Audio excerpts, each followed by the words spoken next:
We're live now.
Hello, everybody. Welcome to the webinar of Gausium, the Anatomy of Autonomy.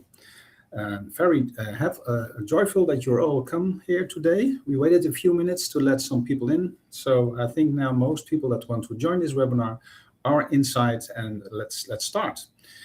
So my name is Peter. I will introduce myself to you, Peter Questro. I'm the Global Strategic Marketing and Business Development Director of Gausium. And today I will be joined by our guest speaker, Dr. Baoshen Xin, the CTO of Gausium, and he will be sharing his insights and technical details with you today. So Baoshen, please say hi to the audience. Hey, hello, everyone. Thanks for attending this webinar. And it's my great pleasure to share with you our progress along the commercial cleaning robots. Okay, thank you, Baoshen. So today's webinar, just to give a little bit, a head start, will be structured in two parts. First, Baoshen will talk you through the main topics in this presentation, and after that, we will move over to a live Q&A session. So I would say, Baoshen, the floor is all yours. Okay, thank you. And for the first part of this webinar, I would like to introduce you Gausium. So who is Gausium? Gausium is world's #1 global leader in commercial cleaning robots. And so far, we have been delivering over 40,000 commercial cleaning robots globally in over 70 countries. And we have been doing our cleaning robots since 2013. Here is a brief history of Gausium. We were founded in 2013, and our first generation of commercial cleaning robots was launched in 2014. And all through the years, we have been launching new products. We launched our 75 in 2017, and we launched our Scrubber 50. We launched our famous products of Fantas at Interclean Amsterdam in 2022. And last year, we launched our latest generation of products, Mira and Marvel, at CMS Berlin. Here is an overview of Gausium's product portfolio. We know that cleaning is a universal requirement. We need cleaning in all the environments. So we look at the product portfolio from two different dimensions. The first dimension is a cleaning scenario, ranging from small to big. We have office room, office building, shopping mall, transportation hubs, and so on. And the second dimension is cleaning functions. We need the robot to do the sweeping, mopping, scrubbing, and so on. So from these two dimensions, Gausium is trying to expand the product portfolio to meet the requirements in all the different vertical sectors. So we have Scrubber 75, We have Marble, we have Omni, we have Forti, we have Fantas, and all those different types of robots. And we will keep developing new products to cover the new different vertical sectors to meet the demands of different people. Here is our new product, the Mira. Mira is developed for middle-sized environments like middle-sized supermarkets. And the main function of Mira, it is 2-in-1. So it can do dry sweeping and scrubbing at the same time. It has a side brush and a roller brush to do the dry sweeping. It can clean the small debris. And we have the disc brush to do the wet scrubbing. And in this way, we can do professional sweeping and scrubbing in one shot. And what's more with Mira, it has the self-cleaning system for the dirty water tank. It can rinse its dirty water tank so that people don't have to do daily maintenance for the dirty water tank. With the same technology, we designed the twin brother of Mira. We call it Marble. So Marble is basically a bigger size version of Mira. It is designed for large warehouse and large supermarkets. What's different from Mira is its big side brush. We know that in a large industrial warehouse or in a large supermarket, we may have larger debris. And with a strong side brush, we can clean those large debris like paper, thread, and so on. And also we have the disc brush to do the heavy-duty scrubbing. Also, Mira comes with self-cleaning system. Marble comes with self-cleaning system inside. Okay, so since 2013, we have been developing all those type of cleaning robots. We have 75, we have 50, we have Fantas, we have Mira and Marble and so on. Looking into the future, what has been changing and what is going to be changed in the future. So let's take to answer this question, let's take a closer look at the 4 different dimensions of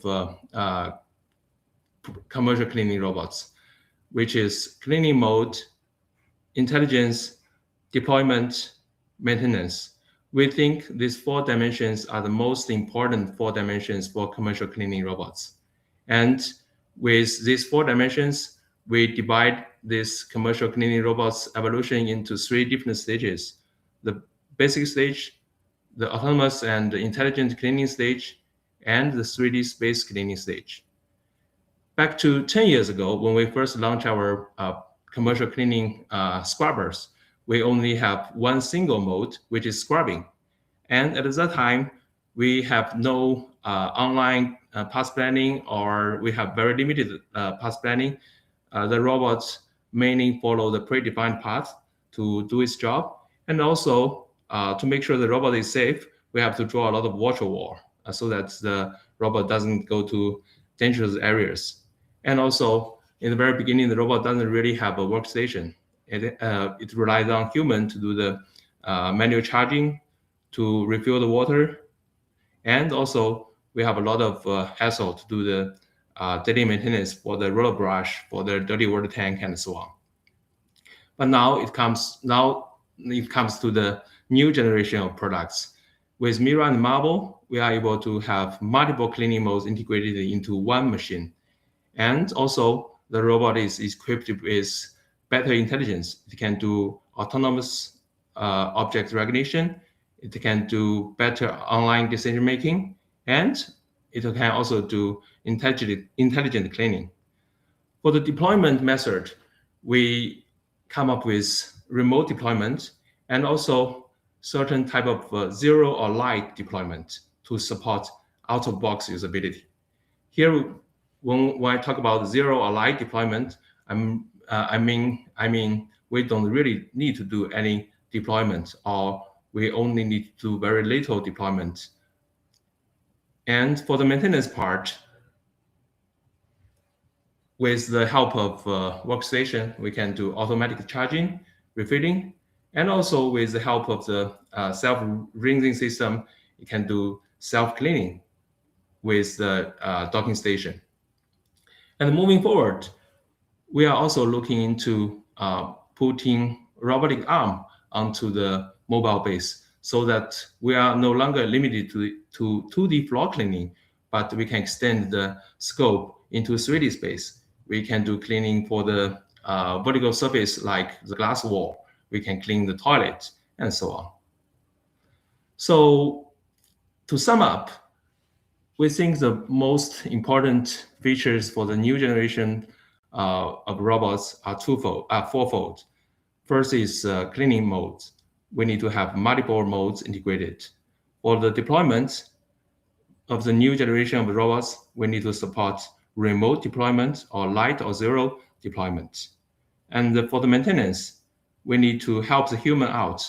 We need to have certain type of self-cleaning for the robot. And for the intelligence, we need to have a better understanding of the environment. We need to have a better decision making, and the robot need to have certain type of intelligent cleaning capability.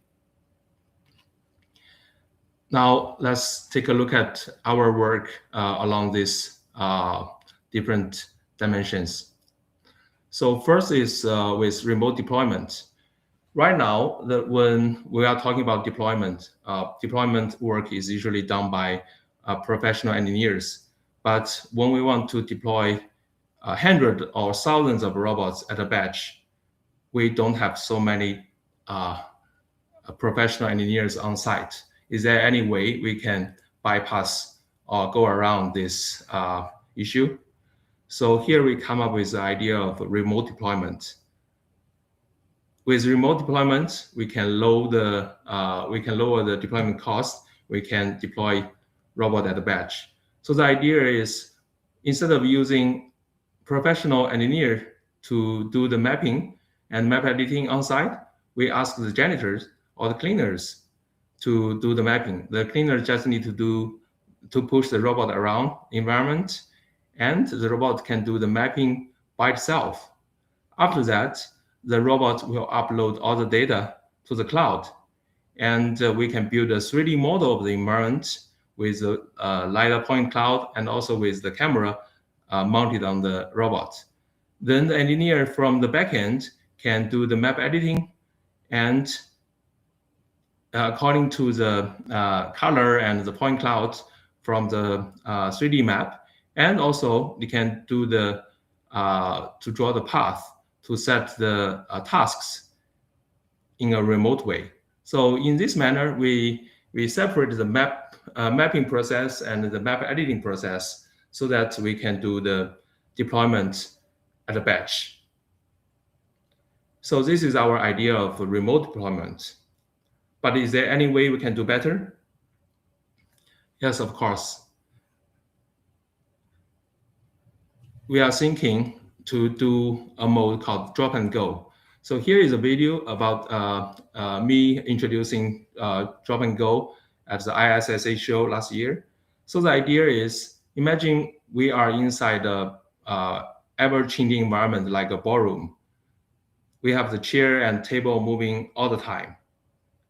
You cannot rely on a static map to do the tasks. Is there any way we can do cleaning in such an environment? So we introduce the idea of drop and go. It can do the mapping and cleaning at the same time. So we have one button on the robot. By clicking it, the robot will start the drop and go mode. The robot will first explore the boundary of the environment and perform edge cleaning at the same time. Now the robot is trying to explore its boundary. And after the boundary exploration, the robot can find the outline of the environment, and the robot will do the rest of the coverage cleaning.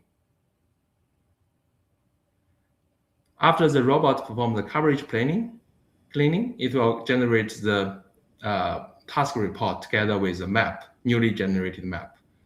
In this way, the robot can, without any deployment efforts, we can ask the robot to perform cleaning tasks in an ever-changing environment. So what's behind this remote deployment and drop and go mode? So it's actually our perception, 3D perception of the environment.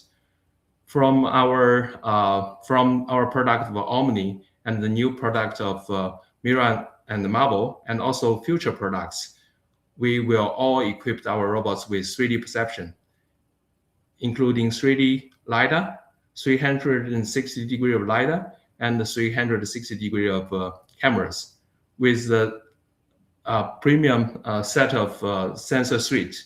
We can recognize all the surrounding environments.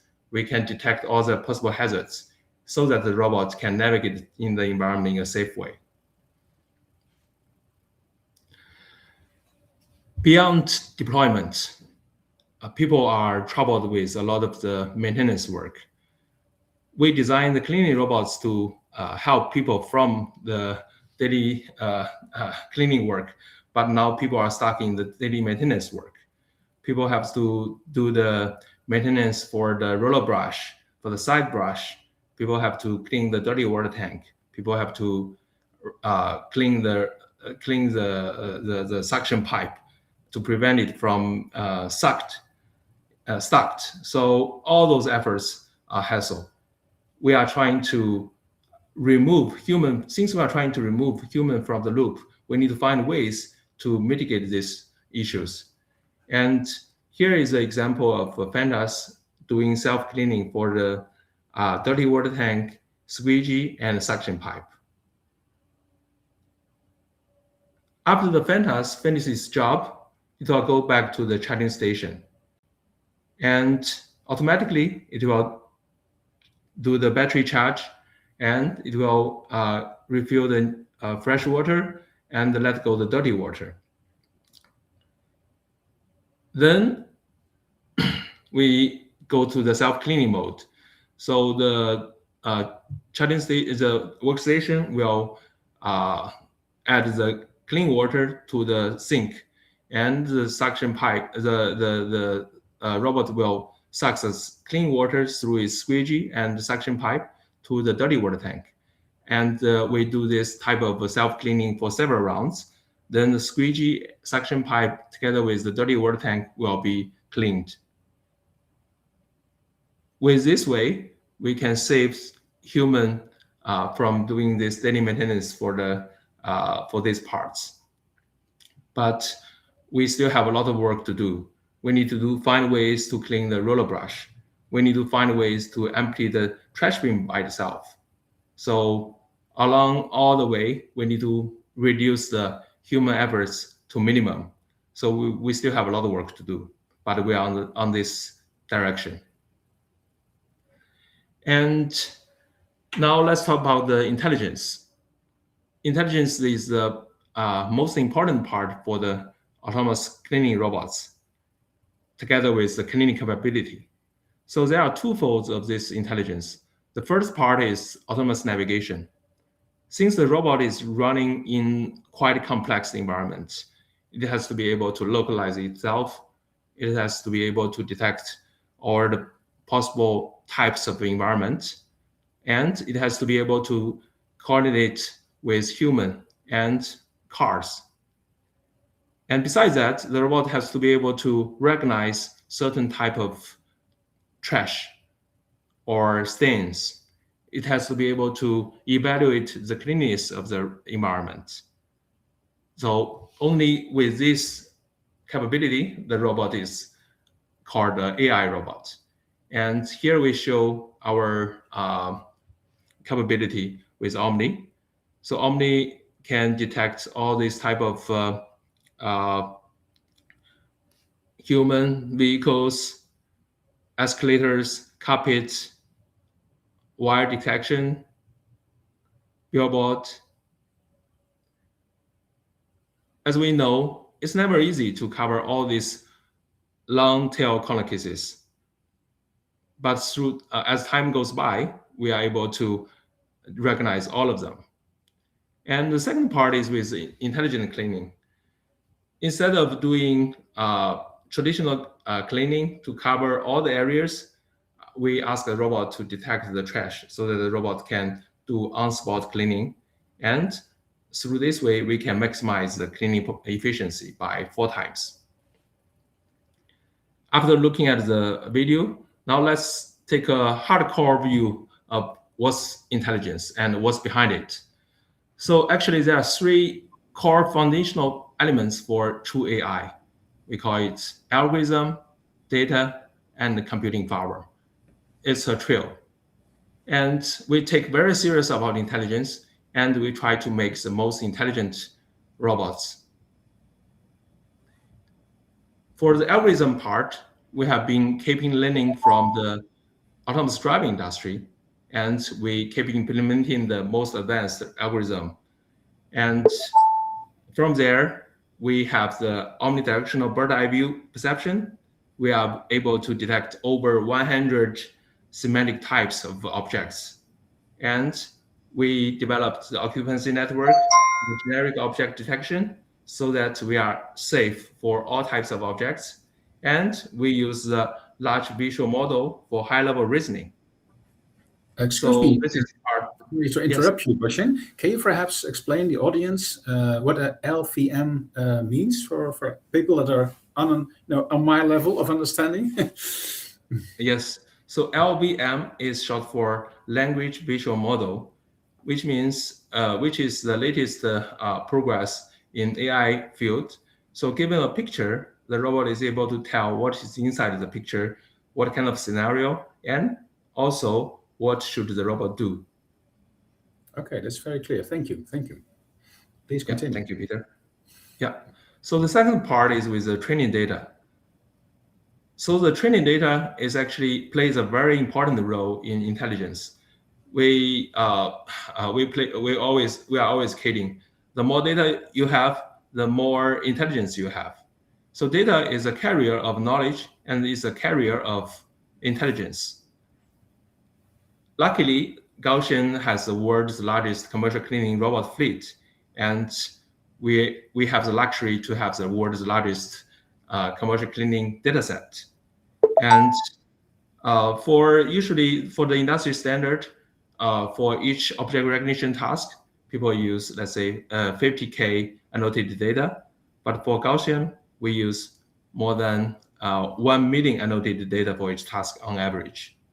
For example, for the car parking scenario, we have been deploying over 3,000 robots in China in the car parking areas over the past 3 years. And we are able to collect all those data in China market and train our model. Due to certain GDPR issue and the data privacy issues, we are not allowed and we are not going to collect any data from overseas market. But since we have all the data from China market, we are able to collect data for all those diverse scenarios, train our model, validate our model. Once those models are validated in China market, we will upgrade the software for our overseas customer. So this is the data part. So the last part is about the computing power. So people have been arguing if it is necessary to have more computing power. Actually, our argument is you only need to have a certain type of computing power, but it's not the whole story. For Gaussian, our strategy is to develop streamlined edge computing via model distillation and network pruning. And to make our computing more efficient, we use one unified backbone for all tasks to achieve efficient and accurate detection results. And here, when I talk about one unified backbone, I'm mainly talking about we try to use all the data to train a unified model of the environment so that we can detect all those types of objects. Maybe I can give a metaphor. It's like a chef preparing dishes, and we can use 10 types of tools to make 10 types of dishes. But we can also use one type of powerful tool to make 10 dishes. In this way, we can cook in a fast manner, more efficient manner. And as a result, we are able to achieve 360-degree perception using only 6 tops. And for autonomous driving industry standard, people usually use 100 tops to achieve similar performance. Yeah, so here is the whole presentation, and thanks for your listening. Okay, thank you very much, Boshen. So let's go ahead with the next phase of this webinar. Let's look at the Q&A session. I think there will be some questions already sent by some of you. I'm trying to collect them right now, but there's a little network error.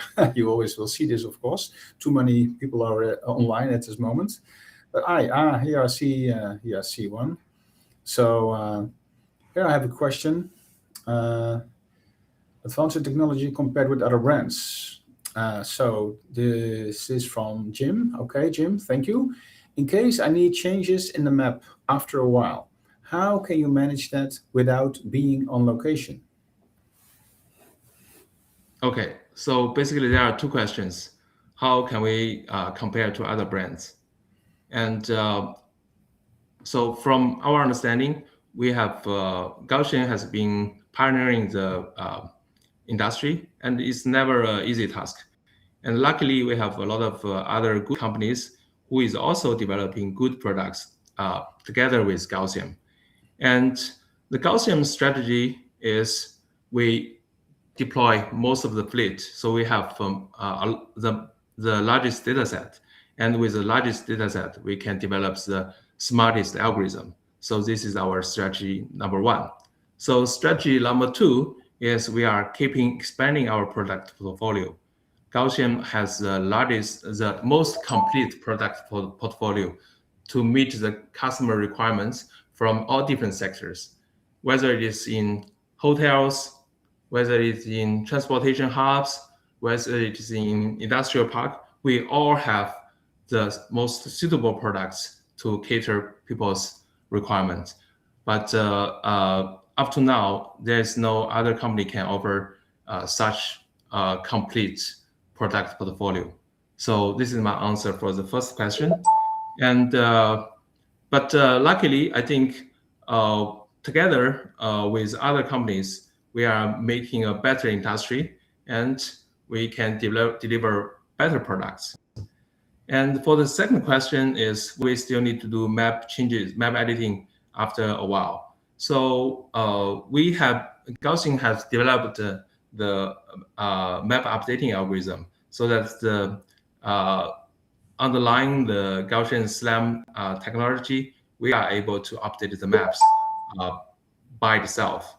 And with the dynamic auto cover path planning, we are able to, so the robot is able to handle the changes in the environment.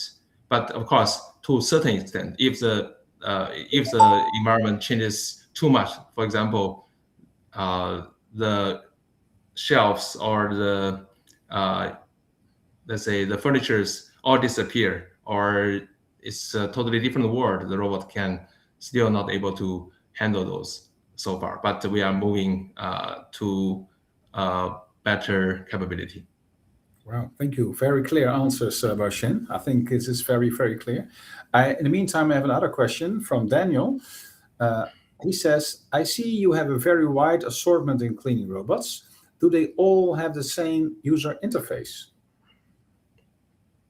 Yes. So for our latest products, we all share the same software stack. But there's one exception. It's a Scrubber 75. It's a oldest generation of products.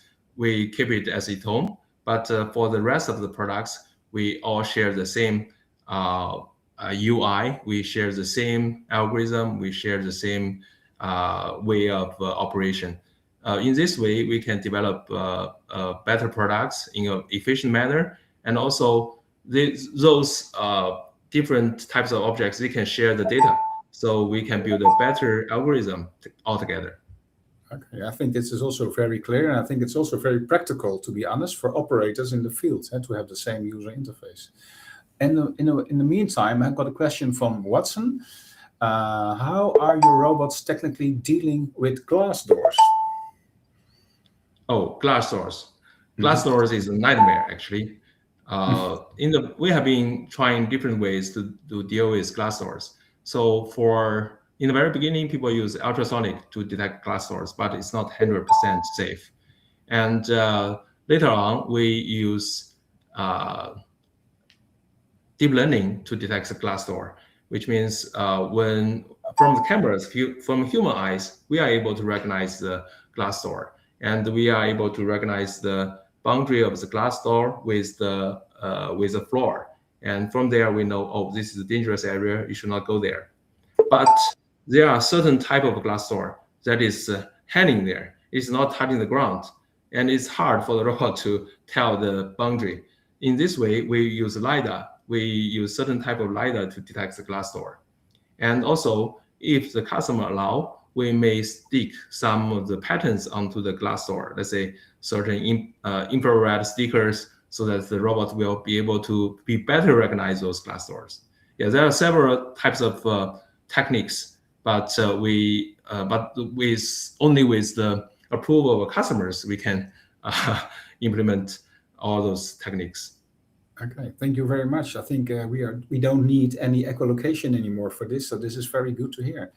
In the meantime, I've got another question from Justin.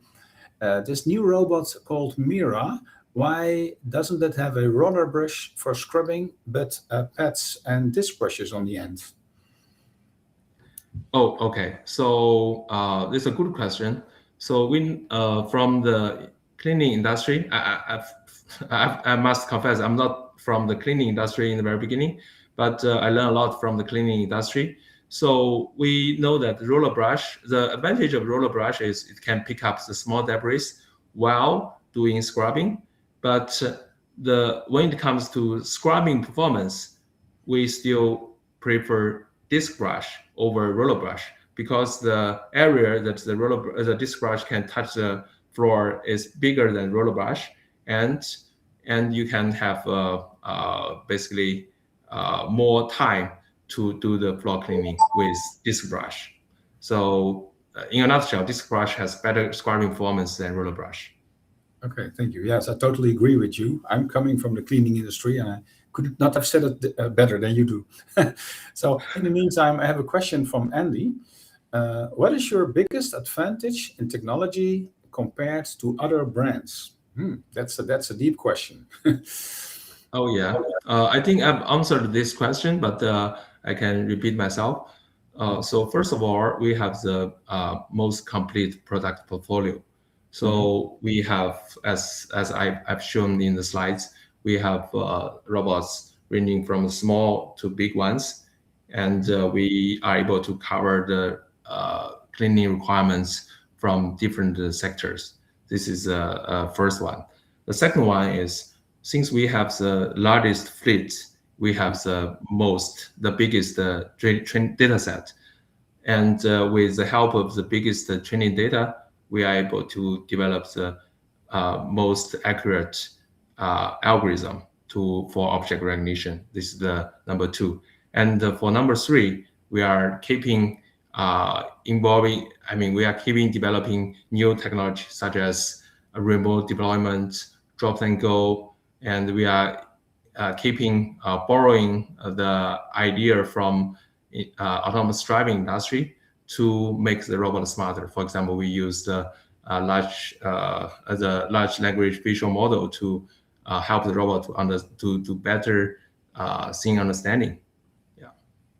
Okay, thank you very much. Of course, when we go really in depth, I can't. An hour is not enough, but thank you very much. This is very clear. In the meantime, I have a question from Li Ming. He is asking, I saw the Marvel on LinkedIn.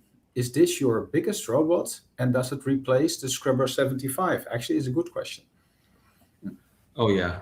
I think this is a very relevant question, Yes. and yes. So it's a tricky question though. Uh, so for now, Marvel is the biggest robot. We would like to have Marvel to replace Scrubber 75. And but in the future, we are currently also developing even bigger products to cover even bigger areas. So this is my answer. Okay. And I have here a question from one of the other sources from LinkedIn. I see now, and it's under us.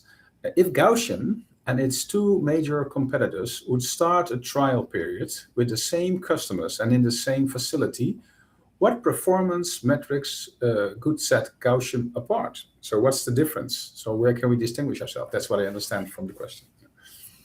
Yeah. So this is a very good question. I think back to the slides, the four dimensions that I mentioned. The first is deployment, how fast we can deploy. If we can deploy the robots at a batch, whether we have this capability. So this is the metric number one. So metric number two is about intelligence. But from intelligence, what we can do is we can have come up with several metrics. Whether your robot get lost often, how often your robot get lost, or whether it even get lost. Second is what's the efficiency of your robots. Third one is what's the mean time between failure of your robots. So basically, how often do you have to ask human to intervene? So this is number two. So the dimension number three is about cleaning modes. Whether you have the dry and wet cleaning in one go. So this is a clear difference. So for the fourth one is about the maintenance. How often do you have to ask your cleaners to do the daily maintenance? So I think from the four dimensions we just discussed, I think we can derive a set of metrics to answer these questions. Okay, and I can add to that, you can see it in the practice, I would say, from my perspective. Okay. Oh, by the way, I see here a new question from Hans. I see you have your own chemicals for the robots. Why is this better than other products? I think I can perhaps better answer this question, as I was a project leader of this whole new chemical thing. Well, first of all, it's not actually a chemical. That's the nice part of it. It's a leaf. So it looks like a piece of paper, only the base is based on seaweed cellulose. So it's water soluble. So when you put it into a detergent tank, you pour 2.3 liters of water on it, you're making actually a concentrate on the spot. So that's one of the biggest benefits. So you don't have to, send out cans and canisters full of liquid concentrates. And then the product is pH neutral, so it doesn't hurt the robot, and it also will not hurt the floor. But it doesn't mean it doesn't clean, because it cleans very, very strong. It also has some embeddedness that it can, clean the crouches by microbiotic traces that are inside. And it has some additives that can prevent for a bad smell, growing in your wastewater tank. So it has several advantages, and perhaps also one that's a little bit, flat, but it's also a big advantage. It will save you about 70% in cost in use. So it has a lot of ecologic, health, and economic, advantage, this product. And that's why we developed this one for the robots. So we can send it very easily in an envelope. I could send, 25 leaves and actually sending you almost 6,000 liters of cleaning solution. So that's why we think is a very good solution. I don't say that other products are not good, but the whole concept is totally different than all products you have ever seen on the market. Okay, well, let's continue here. I have here David. David has a question. Hello, everyone. For ceramic or marble floors, this robot is always scrubbing, right? Or does it also sweep, is his question. Well, I don't know which robot he is referring to. Shall you answer? Shall I answer? Yeah, Peter, you can help answer this question. Okay. So, of course, when you're talking about the new robots, I guess, the robots that we showed in the presentation, Mira and Marvel, they can indeed always sweep, and you can shut off the scrubbing if you want yes or no. So on marble floors and ceramic floors, doesn't make a difference for the robot. If you're talking about chemicals, it absolutely is safe on this kind of floors, but you cannot shut off the sweeping part. So you can do the sweeping with the scrubbing in one pass, and you can shut off the scrubbing part. And of course, you can make a choice which kind of pads you want to use. If you have a marble floor, for example, you can use also diamond pads. And if you have a ceramic floor, you can use blue pads or green pads. So the pads that you think are best for your floor. This always depends, of course, on the kind of material, or the kind of the floor that you have. And sometimes a disc brush is better when you have deep crouches and joints. I hope this was the question, and I hope this is the answer is good. If not, please let us know, and we can come back to you more in detail. And in the meantime, I have a question from Fabio. He's asking, in some cases, we need the ability to let the robot drive in only one direction, like one direction area. Is something like this planned? So he means, I think, that is when it's only one way, the robot cannot return in that way. Can we technically make it happen? Question.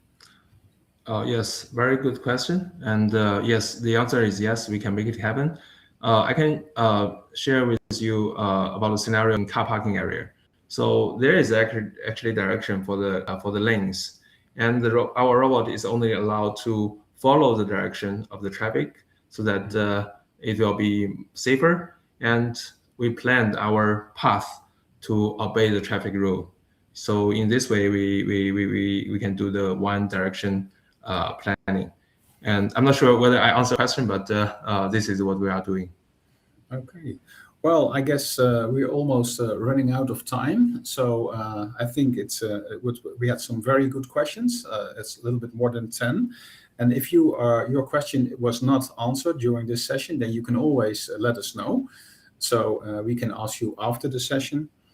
And so thank you very much for all the questions that you sent in to us. It's very learnful. And so we're going to wrap up this Q&A. And I want to have something very nice to be able to tell you, and that's that we are having a show in 22 to 26 of February in Düsseldorf in Germany on the Euro Shop. And of course, if you are able to come there, we would welcome you very, very, very much on our booth to see actually all the new robots and how they work. So you can see the real stuff. That's always better, of course, than a video or an animation film. So again, thank you very, very much for you to be here. And I think there's a last slide that we can show you with the QR code. So if you want to contact us, then please do so, or we leave this on a little while so you can take with your phone. You can scan the code and get in contact with us. Thank you very much, Bo-Shin, for your time and answering all the questions today. That's very learnful. I also learned some things today again, so that's always good. I always say we're learning every day, and I think that goes for all of us. So again, thank you very much, and hope to see you back in our next webinar, and or perhaps see you in the Düsseldorf Euro Shop in almost a week from now. Thank you and goodbye. Thank you. Bye-bye.